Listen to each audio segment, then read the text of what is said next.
Les mercredis à lire. La petite reine rouge. Il était un château où vivait une petite reine. Ses cheveux, ses yeux, sa robe étaient de couleur rouge. Une nuance qui régnait en maître sur tout le royaume de Grenat, et ce depuis la nuit des temps. D'ailleurs, cette petite fille s'appelait Rouge, comme toutes les reines et rois avant elle.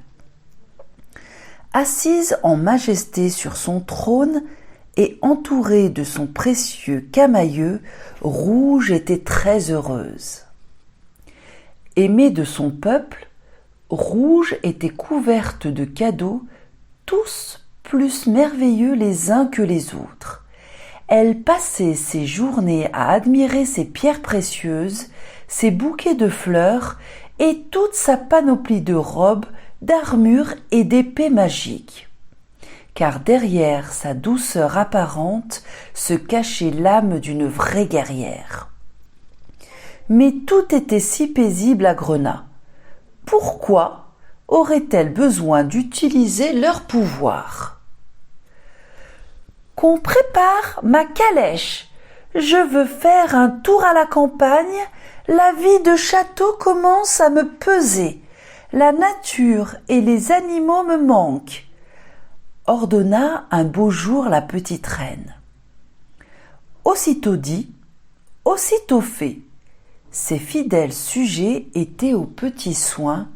Il fallait que tout soit parfait pour leur Rouge adoré.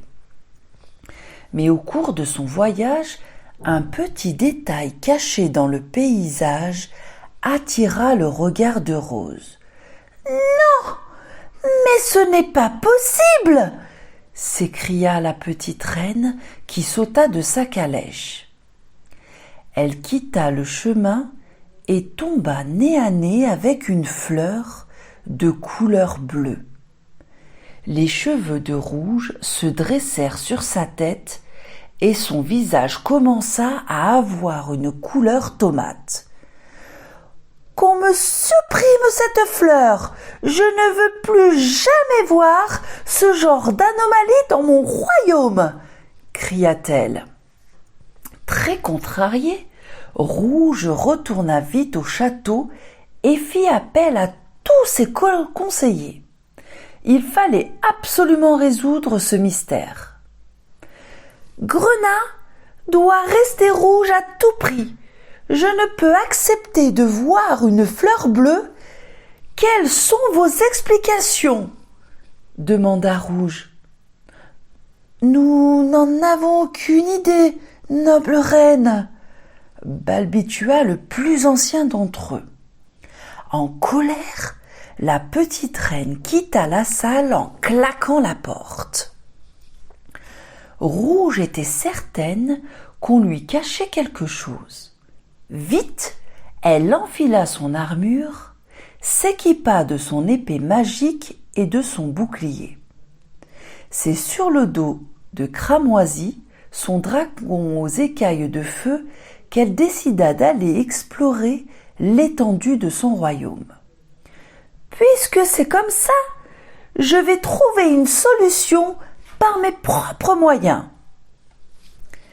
Après plusieurs heures de vol, elle découvrit abasourdie que son paysage se teignait progressivement de bleu. La silhouette d'un château inconnu se dessina à l'horizon. Furieuse, elle atterrit dans la cour du château bleu et se trouva face à un petit roi. « Bienvenue à Saphir. Mon royaume, je suis bleu, son roi. » dit le petit garçon avec bienveillance. « Si vous ne quittez pas mes terres au plus vite, je viens avec mon armée pour vous y contraindre, » répondit sèchement la petite reine Rouge. Rouge s'envola avec Cramoisi à la vitesse de l'éclair, laissant le petit roi bleu tout confus. Cette reine rouge est impressionnante. Il faut absolument que je la fasse changer d'avis et qu'elle devienne mon amie. Elle est si différente.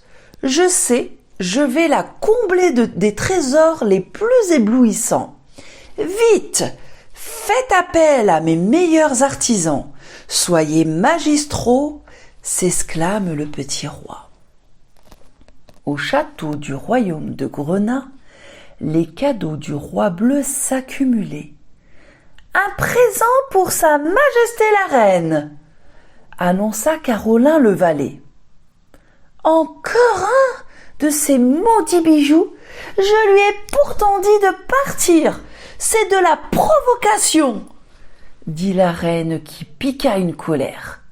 Regardez, nous sommes envahis. Soldats, préparez-vous, nous partons en guerre pour repousser cet intrus. L'armée de Grenat se dirigeait vers les portes de Saphir. Le petit roi bleu s'approcha sans aucun chevalier pour le protéger. Très noble reine, je suis désolé que mes cadeaux n'aient pas été à la hauteur de vos espérances. Avant que vous ordonniez l'assaut de mon château, puis-je vous montrer quelque chose? Demanda-t-il prudemment. Curieuse, la petite reine hocha la tête. Le petit roi se cacha derrière un buisson. Quand il ressortit, la reine et les soldats furent stupéfaits par la vision qui s'offrait à eux. Le petit roi bleu s'était confectionné une tenue d'un rouge vermeil éclatant. « Oh, ma noble reine, est-ce que je vous plais désormais ?» demanda-t-il avec maladresse. Le visage de la petite fille devint écarlate tellement elle était embarrassée. Elle fit un joli sourire et lui répondit: « Je crois que je vous préférerais quand vous étiez tout bleu. Le rouge ne vous va pas du tout. » Rouge et bleu éclatèrent de rire. À compter de ce jour, les deux jeunes monarques se lièrent d'amitié. Inséparables, ils aimaient se lancer des défis. Le plus fabuleux d'entre eux était la course de dragons qu'ils organisaient une fois par an. Elle illustrait l'harmonie entre Grenat et Saphir qui se mélangeait au fil du temps. Un beau matin, Rouge fit la surprise à Bleu de lui offrir une bague peu ordinaire. Elle lui déclara timidement: « Tu vois, cette pierre, c'est une améthyste, elle symbolise l'union de nos deux royaumes et de notre amour. » Un mariage grandiose et sans précédent fut organisé.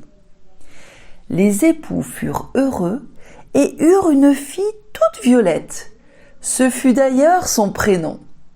Un jour, lors d'une promenade dans les bois, la fillette tomba sur quelque chose de tout à fait inattendu.